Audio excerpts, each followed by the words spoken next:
신앙인들은 기본적으로 두 가지를 잘해야 돼요. 그런데 신앙인이라고 하는 이 단어에 조금 관심을 가져야 됩니다. 어떤 사람이 신앙인이냐? 교회만 그저 다니고 있는 사람이 신앙인이 아니에요. 교회를 다니고 있는 사람은 종교인, 기독교를 종교로 가지고 있는 사람, 이렇게 표현할 수가 있고요. 구체적으로 믿음이 있고 바른 복음을 믿고 있어야 신앙인이라고 얘기할 수 있습니다. 신앙이 좋다라고 얘기하지만요, 구원파도 있고 신천지도 있고 통일교도 있고 JMS도 있고 여러 가지 많은 이단들이 있거든요. 그 사람들도 스스로 생각하기에 자기 자신들이 믿음이 좋다라고 생각을 하고 있습니다. 근데 문제는 바른 믿음이 아니거든요. 신천지의 경우는 성경을 가지고 공부하지만 거짓말을 많이 쏟아 부어놓고 성령 하나님은 이미 임하셨는데 임한 일을 성령 하나님으로 믿고 있거든요. 보혜사로 믿고 있는 다른 복음이죠. 다른 복음에 빠져 있는 겁니다. 통일교 재림주를 문선명이라고 생각하고 믿고 있거든요. 여전히 죽었는데도 믿어요. 교리까지 만들어놨어요. 다른 복음이죠.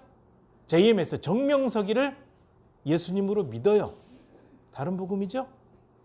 수많은 이단들 마찬가지고 구원파의 경우는 바른 믿음을 가지고 있는 것 같은데 엄격하게 들여다보면 어떤 논리를 가지고 있는 거냐면 한 번 신앙 고백하고 예수 그리스도 믿으면 죄가 없어졌다. 그 이후로는 어떻게 살아도 용서받는다라고 하는 잘못된 논리를 가지고 있습니다.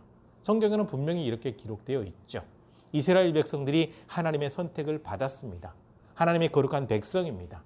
하나님의 거룩한 백성이 하나님의 말씀대로 살아갈 때 복을 받아 누리게 됩니다. 그런데 하나님을 떠나게 된다고 한다면 하나님의 백성으로 선택된 사람임에도 불구하고 그 백성들은 버리겠다고 말씀하셨거든요. 그러니까 계속해서 하나님 앞에 거하고 죄악 가운데 거하지 않고 잘못된 길, 엉터리 삶을 살지 않는 것이 굉장히 중요한데 구원파는 그렇게 만들어 놓아가지고 엉터리들이 너무 많아요. 근데 믿음이 좋다고 생각하잖아요. 그러니까 신앙인이라고 얘기를 할 때 바른 믿음, 바른 복음을 믿는 믿음을 가진 사람이 신앙인이다라고 말씀드리는 겁니다. 이걸 잘 분별해야 돼요. 교회 다닌다고 한다고 무조건 다 넘어가지 마세요. 신천지도 교회 다닌다 그러고 통일교도 교회 다닌다 그러고 정명석교도 그렇고 구원파도 그렇고 다 교회 다닌다 그래요. 믿음이 좋은 것처럼 포장이 되어 있지만 잘못된 믿음이 너무 많습니다. 그러므로 바른 복음을 믿고 있는 바른 믿음을 가지고 있는 사람이 신앙인이지 그렇지 않으면 신앙인이 아닌 경우가 너무 많아요. 잘 분별하지 않으면 힘듭니다. 그래서 이 믿음을 가지고 있는 사람은 첫째로 선해야 됩니다. God is so good 이라고 하는 문장이 있어요. 이것을 우리나라가 번역을 잘못했습니다. 좋으신 하나님이 아닙니다. 이거 번역이 잘못됐어요. 선하신 하나님으로 번역을 해야 돼요. 하나님은 원래 선하신 분이거든요. 그러니까 예수 그리스도를 믿고 하나님의 자녀가 된 사람들은 선해야 됩니다. 이 선하다는 말 속에 착하다, 어질다, 순하다, 자비하다, 인자하다라는 뜻이 담겨 있거든요. 그래서 하나님은 좋으신 하나님이 아니고 선하신 하나님이고, 그래서 이 복음서라든지 바울 서신에 보게 되면 하나님의 거룩한 백성들은 선해야 된다라고 나오고 있거든요. 선해야 돼요. 순하고 어진 삶. 이게 우리에게 너무너무 중요하거든요. 순하고 어지러워야 돼요, 신앙인들은. 왜냐하면 우리가 하나님의 형상을 닮았거든요. 애초에 하나님께서 우리를 만들어 놓으셨을 때 순하고 선하고 어질고 인자한 모습이었거든요. 근데 이제 선악과를 따먹고 죄가 들어오면서 이제 죄성이 올라왔고, 그렇게 되다 보니까 가인이 아벨을 죽이는 아주 잔인한 일까지 벌어지게 되잖아요. 근데 복음 안에서 예수 그리스도를 믿고 영적으로 회복된 하나님의 자녀가 되었다고 한다면 선해야 돼요. 순하고 어질고 인자한 삶을 살아야죠. 근데 신앙인들 가운데 표독한 사람들이 많아요. 네. 그죠? 환자분들 가운데 있죠. 그 주변 이웃 가운데 있죠. 신학생들 가운데도 이 날카롭고 악한 사람들이 있더라고요. 이 집단 상담하다가 한번 그런 사람도 만난 적이 있는데 참 안타까워요. 그런데 목회자들 가운데도 있고 중직자들 가운데도 있고 꽤 많이 있어요. 악해요. 선한 하나님을 닮아야 되는데 그게 안 돼요. 그래서 복음을 전하는 사람이 되기 위해서는 선해져야 됩니다. 순하고 어질고 인자한 모습이 우리 신앙인들에게 있어야 된다는 거고요. 그 다음에 또 한 가지는 말씀으로 잘 무장해서 가르칠 수 있어야 됩니다. 보통 이제 그 초등학교, 중학교, 고등학교 다니는 아이들이 영어나 국어나 뭐 수학이나 뭐 다른 과목들이 조금 부족할 때 과외를 하잖아요. 과외를 할 때 과외 선생님이 가장 많이 활동하는 친구들이 누구냐면 대학에 갓 들어간 친구들이거든요. 3학년, 4학년 정도 되면 이제 취업에 바쁘니까 많이 못해요. 보통 1학년, 2학년 때 많이 하거든요. 근데 참 신기하죠? 초등학교, 중학교, 고등학교 딱 졸업하고 나면 영어가 됐건 수학이 됐건 국어가 됐건 어떤 다른 과목이 되었건 학생들을 가르칠 만한 능력이 돼요. 이게 되는데 이 신앙인들은 보게 되면요. 아동부, 중고등부, 청년부 거치고 장년부 올라가서 집사가 되고 권사가 되고 장로가 됐는데 성경을 못 가르쳐요. 신기하죠? 보통 학생들은 그냥 고등학교 졸업하고 대학만 가면 가르칠 수 있는 능력이 돼요. 근데 신앙인들은 중직이 되었음에도 불구하고 성경을 못 가르쳐요. 왜? 공부하지 않으니까. 근데 하나님의 복음의 제사장 직분을 감당하기 위해서는 말씀을 잘 배우고 가르칠 만한 능력이 돼야 된다는 거예요. 그게 돼야 돼요. 선한 삶이 뿐만 아니라 적어도 중고등부를 졸업하게 되면 적어도 성경을 가르칠 만한 능력이 돼야 되는데 한국 교회가 지금 이것을 놓치고 있단 말이죠. 세상 공부는 교과서 중심으로 가는데 교회에서는 교과서 중심이 아니고 필요한 거 몇 구절 빼가지고 설교하고 가르치고 축제하는 걸로 끝나버리게 되니까 신앙의 능력이 안 돼요. 가르칠 만한 능력도 안 돼요. 성장도 안 돼요. 이게 굉장히 위험하거든요. 그 정도가 돼야 된다는 겁니다. 왜냐하면 바울 사도가 하나님의 말씀으로 먼저 무장한 가운데 바른 복음을 딱 듣고 나서 복음을 전하는데 굉장히 유용하게 그리고 굉장히 유능하게 그 일을 감당했거든요. 그래서 이걸 세우는 것이 정말 중요하다고 오늘 이 바울 사도가 강력하게 이야기를 하고 있는 겁니다. 왜냐하면 본인이 이방인에게 하나님의 복음을 전하는 제사장 직분을 감당해 보았는데 적어도 이 모든 일을 감당하는 사람은 선해야 되고 말씀을 가르칠 만한 능력이 있어야 되거든요. 그런 가운데 이 모든 사역을 감당했기 때문에 우리에게 말씀하는 겁니다. 하나님께서 바울 사도를 통해서 말씀하시는 거죠. 믿음 바로 세우고 좀 선해지고 말씀으로 잘 무장해서 가르칠 만한 준비를 해야 된다라는 겁니다. 바울 사도가 이렇게 잘 준비된 가운데 본인이 이런 모습으로 이제 그 하나님의 복음의 제사장 직분을 감당했는데요. 첫째 어떤 내용이었냐? 본인은 복음을 전할 때 나는 이방인들에게 복음을 전하는 사람이다. 이방인에게 보냄을 받은 하나님의 복음의 제사장이다라는 생각 가지고 이 모든 사역을 감당했습니다. 바울이 회심한 내용이 사도행전 9장에 나오죠.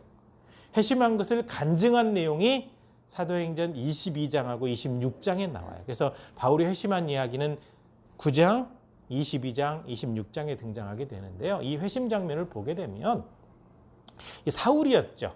청년 사울 때 성경을 굉장히 많이 알고 있고 예수님 모르던 시절에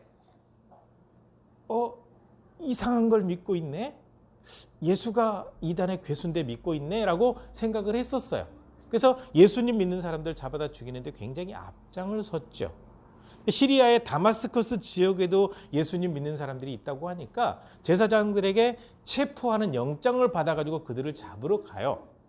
잡으러 가다가 강력한 빛이 딱 둘러싸게 돼서 그냥 그 자리에 거꾸러졌는데 눈을 떠보니까 보이지 않아요. 그래서 이제 밥도 못 먹고 눈이 보이지 않으니까 이렇게 이제 거꾸러져 있었죠. 요때 아나니아라고 하는 이 제자가 있어요. 아나니아라는 제자에게 주님께서 딱 나타나셔가지고 야, 너 직가라고 하는 거리에 가면 사울이 지금 근신하고 있다. 그리고 내가 그에게 환상 가운데 한 사람이 와서 이 기도해 줬더니 눈에 비늘 같은 것이 벗겨지면서 보게 되는 환상을 보게 했다. 그러니까 네가 가라. 그랬더니 아나니아가 주님께 뭐라고 했냐면 주님 알겠습니다만 그 사람은 예수님 믿는 사람 잡아다 죽이는 사람인데 제가 갔다가 저도 죽임 당하지 않을까요? 라는 그런 취지로 얘기를 하죠. 그랬더니 주님께서 이 아나니아라고 하는 제자에게 뭐라고 말씀하셨냐면 걱정하지 마라. 내가 택했다. 앞으로는 내 이름을 증거할 텐데 이방인들과 임금들과 수많은 유대인들에게, 수많은 사람들에게 복음을 전하는 사람이 될 것이다. 내가 택했다라고 말씀하셨거든요. 거기 가장 먼저 등장하는 게 이방인이에요. 그래서 바울 사도가 갈라디아서를 기록하면서 유대인의 사도, 이방인의 사도를 쓰게 되는데 베드로와 야고보는 유대인의 사도이고 나는 이방인의 사도로 부름을 받았습니다라고 고백을 하고 있거든요. 그러니까 바울 자신은 이방인에게 복음을 전하라는 사명을 받았다라는 생각을 가지고 계속해서 복음을 전했고, 그래서 바울 사도가 가는 곳마다 이방인들이 예수 그리스도를 믿고 세워진 교회가 이방인 크리스천 중심으로 세워진 교회들입니다. 그 교회들에게 보낸 편지가 바로 바울 서신이 되는 거죠. 그래서 이 바울 사도가 이방인에게 헌신한 이유가 무엇이냐? 하나님 앞에 이방인의 사도로 부름을 받았기 때문에 이 문도 사역을 감당한 겁니다. 그래서 충분히 무장한 가운데 나는 이방인에게 복음을 전한다. 분명히 목적이 있죠. 그래서 이 사명을 감당했고요. 그 다음에 두 번째로 어떤 마음을 가지고 이 사역을 감당했냐면 하나님께서 내게 보여주신 것만 증거해야 되겠다라는 거죠. 그러니까 바울 사도는 자기 자랑을 할 생각이 하나도 없어요. 성경에 이제 그 서신서를 쓰다 보니까 나는 이런 고난 가운데 이렇게 어려움 가운데 하나님의 도우심 받아서 이 사역을 감당했습니다라는 편지를 쓰기는 썼지만 자랑하고 싶어서 쓴 게 아니라 하나님께서 나를 도와주셨기 때문에 이 모든 일을 감당하는 겁니다라는 것을 분명히 드러내기 위한 거였거든요. 그래서 바울 사도는 자기 자랑이 없어요. 흔히 요즘 간증을 들어보게 되면 주님께서 이렇게 하셨습니다라고 하면서 자기 자랑을 하는 사람들이 꽤 많거든요.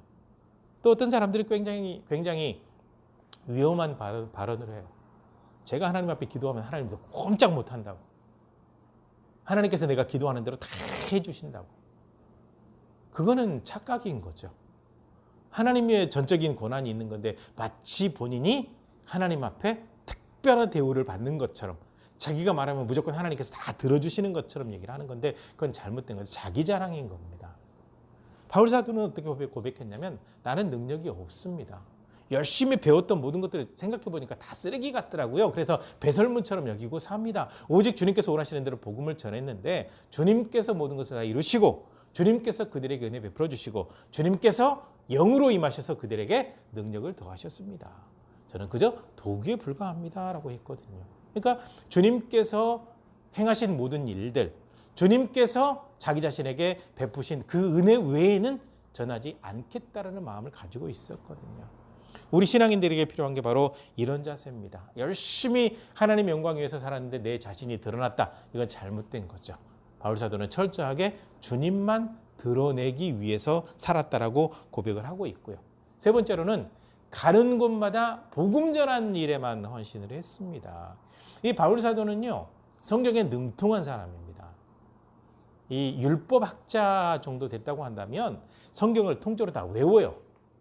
저도 지금 성경을 좀 외워보려고 노력을 하는데 잘 안 되더라고요. 잘 까먹어요.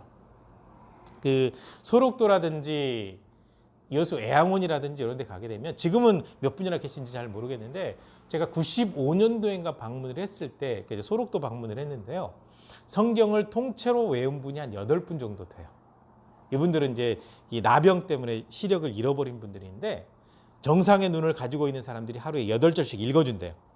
그거를 다 해가지고 창세기 1장 1절부터 요한계시록 마지막 절까지 성경을 통째로 외워요.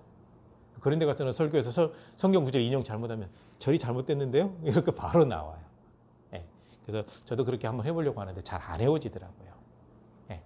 바울 사도는 구약, 그것도 히브리어로 다 외우고 있는 사람입니다. 그런데 예수 그리스도의 복음을 전하는데 딱 들여다보니까 구약에 있는 모든 내용들이 이 복음을 전하기 위한 도구인 거예요. 그래서 구약, 율법을 강조한 게 아니라 그것을 쭉 들어 설명하고 예수 그리스도를 드러내고 예수 그리스도를 믿는 믿음을 증거하기 위해서 헌신했다라는 거죠. 그래서 가는 곳마다 복음을 전한 사람이 누구냐? 바로 바울 사도죠. 그래서 이 복음을 전할 때 종합적으로 했습니다. 말과 행위, 표적과 기사, 성령의 도우심이라고 본인이 고백하고 있죠. 그러니까 중요한 것은 이 모든 일을 통해서 복음이 전파돼야 되거든요. 한 영혼이라도 복음을 들어야 구원받는데 복음이 아닌 다른 걸 전하는 경우가 참 많이 있거든요. 예수님 믿으면 복 받아요. 예수님 믿으면 자녀들 결혼 잘해요. 사업이 잘 돼요. 입학 잘해요. 이거는 비본질적인 거거든요. 근데 자꾸 그런 걸 얘기를 해요. 어떤 분이 이런 얘기를 하더라고요. 자기 교회는 목사님께서 이렇게 기도하면 치유의 역사가 나타나요. 그러니까 그분 이제 목사님이 치유의 은사가 있는 거잖아요. 병든 사람이 와요. 소개받을 때 어떻게 소개받냐면 그 교회 가면 병이 나아요라고 소개받아요. 그래서 와요. 와서 병 나았으면 거기 또 성경을 또 가르치거든요. 말씀을 통해서 신앙 딱 성장시켜 나가야 되는데 병 낫고 나면 교회를 떠난다라는 거예요. 잠시 머물러서 교회 다니다가 이런저런 핑계를 만들어서 떠난다라는 거예요. 그러니까 애초부터 복음을 잘못 전한 거잖아요. 그 교회 가면 병이 나아요. 이렇게 되니까 그 교회 가서 병 나았으면 가는 거죠. 잘못된 거죠. 복음이 전파된 게 아니라 병 낫는 어떤 기적만 얘기를 한 거죠. 그러니까 바울 사도는 그런 일을 원치 않았던 겁니다. 오직 복음, 주님의 복음을 전해서 한 영혼이라도 구원받아야지 그렇지 않으면 안 된다라는 거예요. 그래서 열심히 복음을 전했고요. 그다음에 마지막으로 바울 사도가 가지고 있었던 지론 가운데 하나가 무엇이냐면 이미 복음이 증거된 곳에서는 복음을 전파하지 않겠다. 다른 사람이 터를 세우는 데에는 다시 그 위에 복음을 전하지 않겠다라고 얘기를 하고 있거든요. 이거 굉장히 중요합니다. 이미 복음이 전해졌으면 거기서는 더 이상 복음을 전할 필요가 없어요. 왜냐하면 예수 그리스도를 이미 믿고 있기 때문에 그렇습니다. 그래서 이 복음이라고 하는 것은 좋은 소식이잖아요. 좋은 소식은 누가 들어야 되냐면 듣지 못한 사람이 들어야 맞거든요. 그래서 복음 전파라고 하는 것은 교인들 빼가고 이게 복음 전파가 아니에요. 그리고 이미 복음이 전해졌는데 거기에 복음을 전한다. 거의 99.9% 다른 복음입니다. 지금 신천지가 그런 짓을 하고 있거든요. 이미 예수 그리스도를 믿는 사람들한테 간다고요? 그 성경의 논리도 맞지 않고 성경도 제대로 알지도 못하는 거예요. 바울 사도는요, 이미 누군가가 복음을 전해서 거기에 예수 그리스도를 믿는 사람이 있으면 거기서는 복음 전하지 않겠다라는 거예요. 복음을 듣지 못한 사람들에게 가겠다라고 분명히 생각을 하고 있기 때문에 그렇습니다. 그러니까 이미 믿고 있는 사람들한테 복음 전하는 것은 무의미하잖아요. 가끔 길거리에서 이렇게 저도 전도를 당하거든요. 어떤 분들은 목사님이라고 묻는 사람들이 있는데 전도하는 사람들은 지금 잘 보지 않는지 잘 모르겠어요. 글쎄 이게 좀 목회를 오래 하다 보면 그런 게 좀 있는지 말투나 이런 거 들으면 혹시 목사님이세요? 묻는 사람들이 많은데 전도하는 사람은 얼굴도 보지 않고 그냥 예수님 믿으세요. 내가 예수님 잘 믿고 있는데. 예수님 믿는 사람들에게 전도해 주셔봐야 무슨 소용이 있습니까? 근데 그 짓을 하고 있어요. 그게 뭐 하는 건지 모르겠습니다. 믿는지 믿지 않는지 물어보고 주는 게 낫지 않겠어요? 근데 무조건 예수님 믿으세요. 예수님 믿고 있는데 또 믿으래요. 쓸데없는 시간 낭비죠. 제대로 분별을 해야죠. 길거리에서 그런 전도 별로 의미가 없습니다. 진짜 전도는 그게 아니거든요. 근데 아무튼 바울 사도는 이미 복음이 전해진 곳에서는 복음을 전하지 않고 듣지 못한 사람들에게 복음을 전하겠다는 이 지론이요. 이게 굉장히 중요합니다. 그래서 바울 사도는 이렇게 하나님의 복음의 제사장의 직분을 감당해 나갈 때 그런 마음을 가지고 전달했던 겁니다. 최선을 다해서. 그러면서 이 모든 일을 감당하기 위해서 적어도 바른 믿음을 가지고 있어야 되고 선하게 살아야 되고 하나님의 말씀을 가르칠 만한 능력이 있어야 된다라고 얘기를 하고 있습니다. 왜냐하면요. 제사장이 어떤 역할을 하고 있는지 분명히 알거든요. 아까 말씀드렸잖아요. 바울 사도는 구약에 능통한 사람이에요. 율법 학자란 말이죠. 그러니까 우리 지금 현재 말로 따지면 율법학 박사예요. 구약 율법에 아주 능통한 사람이에요. 그러니까 구약의 율법이다라고 하면 율법에서 굉장히 중요한 역할을 감당하는 사람이 누구냐? 제사장이거든요. 이 제사장에게 모세가 레위기, 신명기를 써서 주면서 뭐라고 얘기했냐면 여러분들은 이 율법의 말씀을 언약궤 곁에 두었다가 적어도 7년 끝 면제년 7년에 한 번 면제년이 있거든요. 이 면제년 초막절, 즉 추수감사절에 말기 알아들을 만한 사람들은 다 불러 모아놓고 성경을 가르쳐야 되는 거예요. 제사장이. 그러니까 제사장의 가장 첫 번째 역할은 하나님과 사람 사이의 중재 역할이거든요. 죄가 많은 사람이 하나님 옆에 갈 수가 없기 때문에 하나님께서 아론과 그의 후손들을 제사장으로 선택했어요. 레위지파 가운데 아론의 후손들이 제사장들이거든요. 이 제사장들이 사람과 하나님 사이에 중재하는 역할을 해요. 그렇게 해서 백성들을 위해서 대신 제사를 지내주고 핏부림을 하고 이 과정을 통해서 죄 씻음 받고 하나님 앞에 예배할 수 있도록 돕는 사람, 하나님과 만날 수 있도록 돕는 사람. 그리고 또 한 가지 역할이 그 역할을 제대로 감당하지 않아서 문제가 되었는데 율법을 잘 가르쳐서 하나님의 말씀대로 순종하게 하는 역할. 이게 제사장의 역할이거든요. 그러니까 제사장, 특히 구약의 제사장이 그 역할을 제대로 감당하지 못하게 되니까 이스라엘 백성들이 오만방자해지고 하나님과 멀어지고 율법을 지키지 않고 하나님께서 가증히 여기시고 더럽게 여기시는 행위를 하다가 결국 망하게 되었던 겁니다. 이건 이스라엘이 어떻게 망했는지 역사는 성경 공부해 보시면 알 거예요. 이 부분까지 설명드리려면 너무 길기 때문에 제가 나중에 다시 말씀드릴 텐데요. 아무튼 거기에 핵심이 뭐냐? 제사장이 제사장으로서 역할을 감당하지 못했기 때문에 그렇게 문제가 된 거거든요. 그래서 오늘 이 말씀에 하나님의 복음의 제사장 직분이 굉장히 중요하다는 것을 지금 알아야 돼요. 하나님의 복음의 제사장 직분은 무엇이냐? 복음을 모르는 사람이 하나님 만나도록 하는 역할을 해야 된다는 거예요. 근데 어디에서 출발을 해야 되느냐? 가정에서부터 출발을 해야 됩니다. 내 가족들이 아직 하나님 알지도 못하고 있는데 복음 전한다. 물론 열심히 있는 건 물론 좋기는 하지만 가정에서부터 그 역할이 이루어져야 되거든요. 그래서 개인이 건강해야 되고 영적으로 건강해야 되고 부부 관계도 그렇고 가족 관계도 그렇고 이 건강해야 된다고 말씀을 드린 거예요. 그래야만 이 모든 역할, 이 직분을 감당할 수 있기 때문에 그렇습니다. 제사장은요, 하나님과 사람을 연결시키는 역할의 중재자 역할이에요. 복음의 제사장은 복음을 모르는 사람이 복음을 듣고 예수 그리스도를 믿고 하나님의 자녀가 되도록 인도하는 역할을 해야 된다는 겁니다. 이것이 굉장히 중요해요. 그래서 그 역할을 감당하기 위해서 바른 믿음을 가지고 있어야 되고 적어도 선해야죠. 착하고 인자하고 자비로운 모습 보여야죠. 너그러운 모습을 보여줄 수 있어야죠. 밖에서는 너그러운데 가정에서는 혹독한 사람들이 참 많아요. 문제가 많아요. 그러다 보니까 가정은 평화롭지 않고 야, 저 사람 참 좋은 사람이다. 가족들은 그냥 답답해 미치겠는데 좋은 사람 소리 듣는 사람이 꽤 많아요. 잘못됐어요. 가정의 제사장 직분이 아니고 가정을 망가뜨리는 역할을 하게 되는 거거든요. 참 위험합니다. 하나님의 복음의 제사장 직분의 역할은 다른 데서도 중요하지만 가정에서부터 출발을 해야 돼요. 그리고 교회 안에서도 제대로 해야 돼요. 그리고 난 다음에 누군가 얘기를 할 때 영향력이 있는 거지 그렇지 않으면 큰 문제가 되거든요. 그래서 중직이나 이 직분자를 세울 때 하나님께서 뭐라고 말씀하셨냐면 가정에서 인정받는 사람, 믿음의 공동체에 인정받는 사람, 그리고 믿지 않는 사람에게도 인정받는 사람 이렇게 나가거든요. 성경 내용을 자세히 한번 읽어보세요. 디모데전서 디도서에 나와요. 직분을 세울 때. 그 순서가 그렇게 되어 있거든요. 왜냐하면 하나님의 복음의 제사장의 직분을 감당을 해야 되는데 이게 질서가 제대로 유지되지 않으면 결국 무너지게 되거든요. 이것을 우리는 분명히 기억을 해야 됩니다. 그러니까 우리가 잊지 말아야 될 게 있어요.